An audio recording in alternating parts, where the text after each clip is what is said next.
turning our attention to HEA 10. I think, Premier, you said you were in a position to provide information for those before we took the break. Thank you, Mr. Chairman. Mr. Chairman, there are a couple of these that there was additional information which we needed to provide with respect to ambulance services, HEA 10. The outstanding question was what was the cost of each ambulance call and what was the revenue that was derived. Mr. Chairman, an ambulance emergency call is $187 plus supplies. A non-emergency call, that is where transport is required but it's not an emergency, $137.50 plus supplies. And air ambulance transfer, that is to take the patient to the air ambulance, is $220. The overall cost per annum is $305,000. The revenue is $90,000. So the government subsidy is $215,000 a year. Thank you. Sorry, per month, not per year, per month. Thank you. Does that answer the question from whomever was requested the information? Gentlemen, I just wanted to say that we are not making great progress, so we'll try to pick it up this evening. Mr. Miller, you had a question, sir? You had the microphone. You're okay? Okay, are there any further questions? If not, we'll proceed to vote. So all those in favor of HEA 10 ambulance services for $2,247,293 standing part of the schedule to the bill, please say aye. Aye. Those against, no. The next one was HEA 12 mental health services, $2,231,204. Yes, Mr. Chairman, although bits and pieces of what I'm about to say now, I've already said, I think for the completeness, for the sake of completeness, I'll just go through all of the information I have. The number of medical doctors, mental health doctors, we have 3 full-time doctors.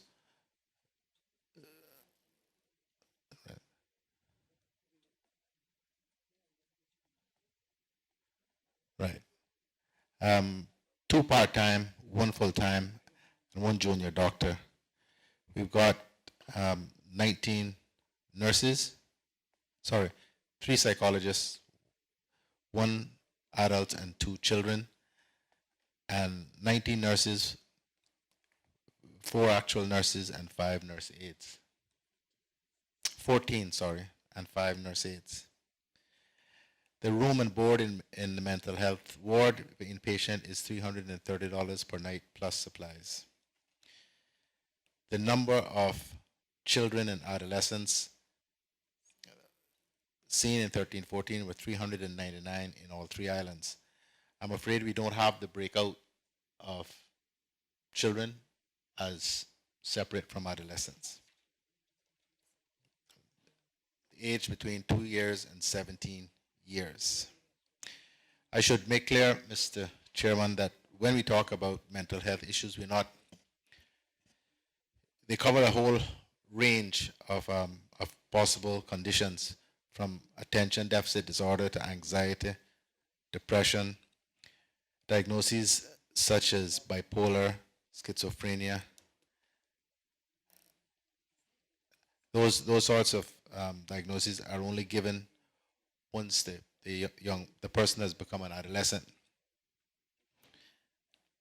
So the number, while it may seem large, it isn't necessarily all mental health diagnoses. Thank you. Mr. Conley, I think it was you who had asked for that information. Are you okay now? Thank you, Mr. Chairman. Satisfied to a large degree. Thank you. We can go ahead. Thank you. If there are no further questions, we'll proceed to vote. So therefore, all those in favor of HEA 12, mental health services, $2,231,204, standing part of the schedule to the bill, please say aye. Aye. Those against, no. We will now return to consider appropriation HEA 21, medical internship program for $150,000 on page 87. Were there any further questions on this particular appropriation? Mr. Miller? Mr. Chairman, I don't think there's any point in asking any more questions. During the break, I stumbled across, I was looking at the 2012 audited accounts for the Health Services Authority, and I stumbled across, apparently the Health Services Authority has purchased 7 apartments for $990,000, financed $800,000 out of that over a 10-year loan for Caribbean International Bank for housing locums and visiting specialists. So they can't train Caymanians because they'll have no use of the apartments. So I waste the time to ask any more questions. Thank you, Mr. Miller. Mr. Eden? Thank you, Mr. Chairman. Earlier on, we were talking about CAMC. And I know in my tenure as the Minister of Health in attending PAHO, Pan American Health Organizations, the ministers of the Caribbean caucused frequently about establishing this. I'm not sure if it has been now finalized. I assume it is by their doing it. But I know the Director General at that time heavily supported it. And my understanding is that some of the practitioners here are trying to belittle it because it's a Caribbean thing, but I need not say that if it's being sanctioned by UV, the quality that goes into it. And I just wanted to share that, that PAHO, this is something that PAHO has been working on for quite some time.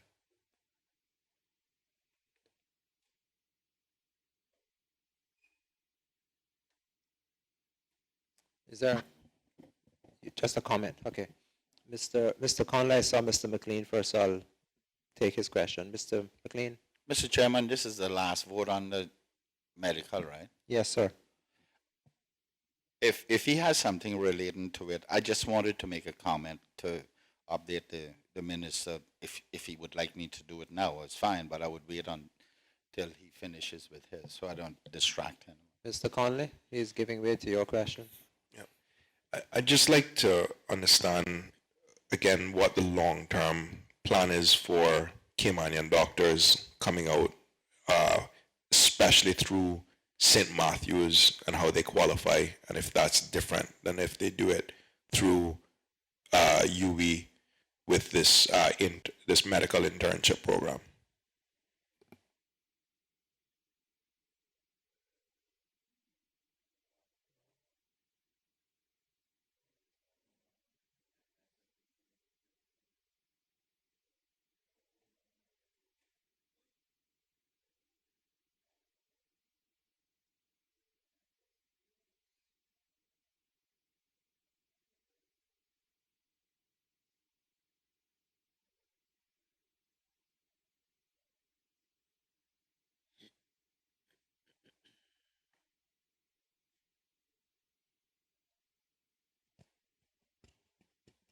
Mr. Chairman, if I may, the St. Matthews students are required to have considerably more clinical internship than those that are, say, for example, trained in the University of West Indies or other schools within the region. However, if we were to be approached by one of those students, we would offer them the first year as internship, as an intern, and then they would be required to go overseas for the second year. Following completion of that, they would sit the CAMC exam, and then they would apply to the Medical and Dental Council to determine whether or not they fulfill the criteria for registration. Thank you. Mr. Conley? Mr. Chairman, through you, but isn't that a shortcut in terms of the kind of residency program that they would have to do in the US? And if it is, then isn't that giving us doctors that are less trained than if they had come from, say, Canada, the US, and other places?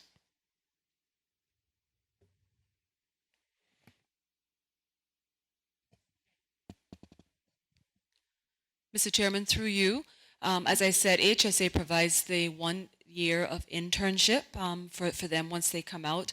And then following that, that would be a determination of the Medical and Dental Council whether or not they meet the requisite requirements in order to be registered or they require additional clinical experience. Thank you. Mr. Chairman, I've heard the answers, and I guess that's where we are. But in terms of our Caymanian doctors, and it seems to me, and I can be corrected if I'm wrong, that they are getting less experience, less exposure, and getting there at a lower standard than what's accepted worldwide. And what does that do long-term to aid their potential growth as doctors and us as a jurisdiction as providing or certifying them as doctors?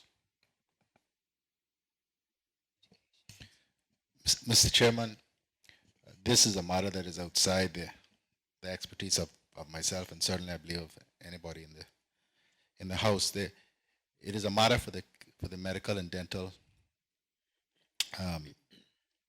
Council to determine whether or not the applicant meets the minimum standards required, and they determine each application on its own merit.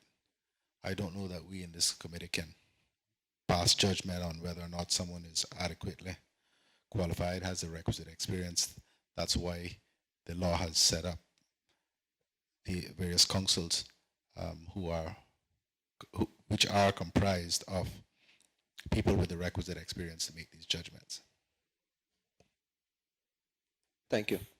Mr. Chairman, through you then, has the Medical and Dental Council then accepted this internship program as internationally benchmarked and acceptable?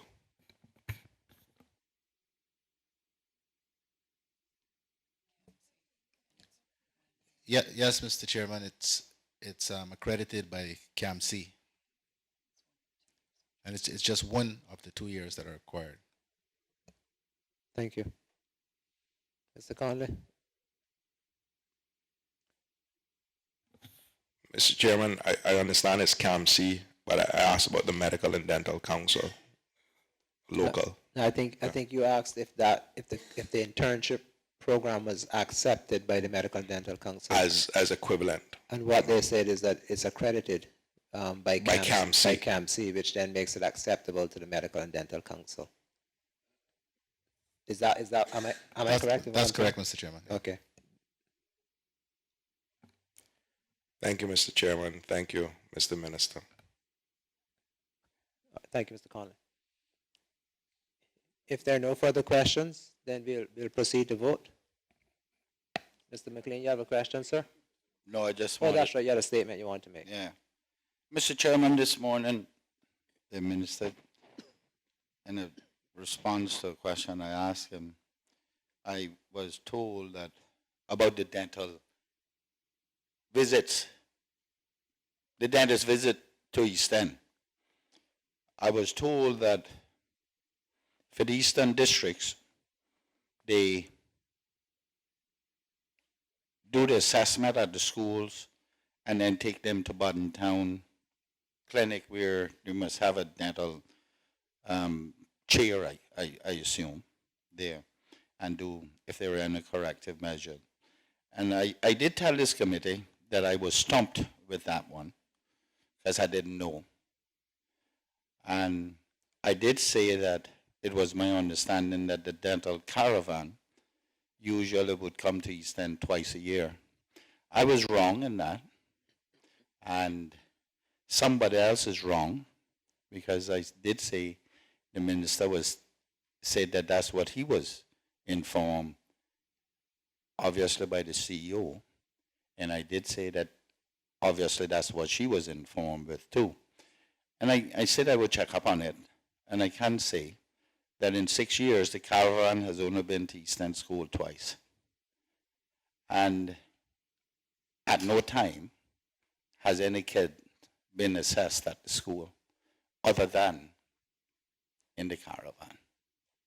So I would ask the minister to look into that and to see if it's possible that that program be re-implemented, if there is such a thing, at the East End School for me. Thanks. Mr. Chairman, I thank the member for that.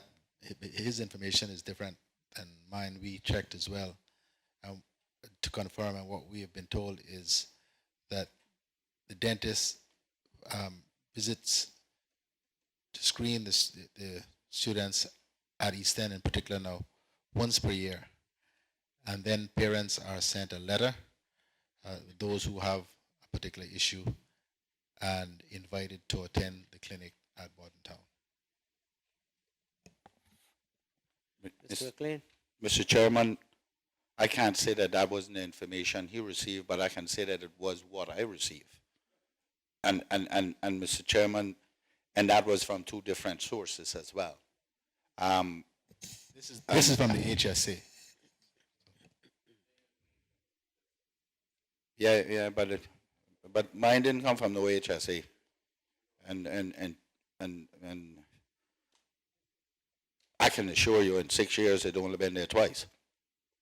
But Mr. Chairman, my greatest concern is that we are being told that the children in the Eastern District, so in particular in East End, that my children are being screened. They are being screened for hearing and sight and what have you. That was confirmed. Once a year, I think, when they're going on from the primary on to high school, all that is being done. But the dental, I am particularly concerned because of what I have been observing. And that was the information I received, and it's from two good sources. So, Mr. Chairman, I again ask the minister to please look into it, because it looked like somebody up at IHS telling something. Mr. Chairman, it may also be the case that information the member is receiving is inaccurate as well. I'm not sure what makes him so certain that his information is absolutely correct. We've just checked with the HSA because I wanted to make sure. And this is what information I gave to the committee is the information we've just received. Mr. Chairman, that is true. I will not claim that mine is more accurate than his, but he can't claim that either. All right, gentlemen. Not based on what we have gotten in this for the last 14 years. Thank you. Thank you to both. We will now proceed to take the vote on this particular appropriation. So all those in favor of HEA 21 Medical Internship Program for $150,000, standing part of the schedule to the bill, please say aye. Aye. And those against, no. Okay. That completes the consideration of appropriations for the Ministry of Health and the Minister for Home Affairs, Health and Culture, with respect to the Health Ministry itself. I want to say thank you to the Chief Officer, Mr. Hearn, and the Chief Executive Officer of the HSA, Mrs. Yearwood. Thank you all very much for coming here, and we wish you great success with the 2015-16 budget.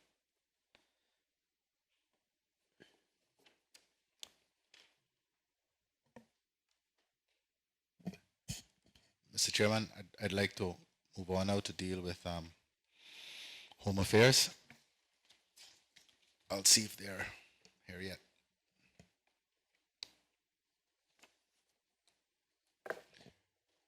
maybe we could suspend for a few moments, Mr. Chairman. All right.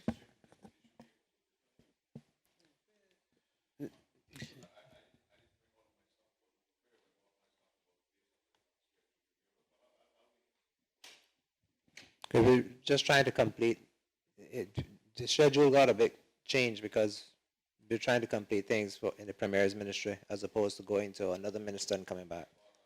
Yeah. That's, no, you're right, sir. That is what we had, in developing the schedule, we were going in the order in which it is in this appropriation bill, but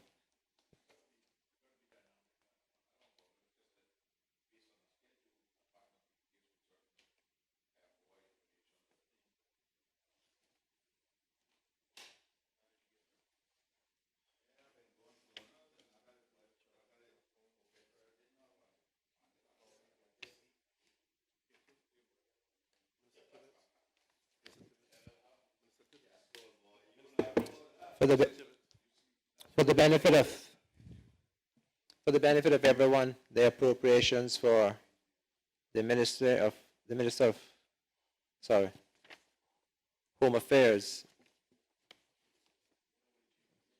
is on page 152. Sorry, 1 second.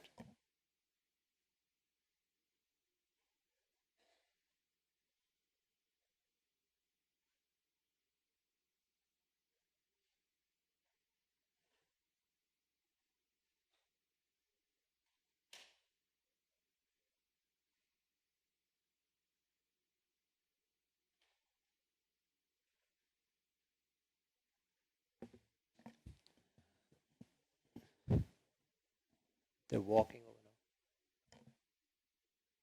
now. Gentlemen, lady and gentlemen, we will suspend proceedings for 15 minutes, awaiting the arrival of the staff and the Minister of Home Affairs. We will suspend proceedings for 15 minutes.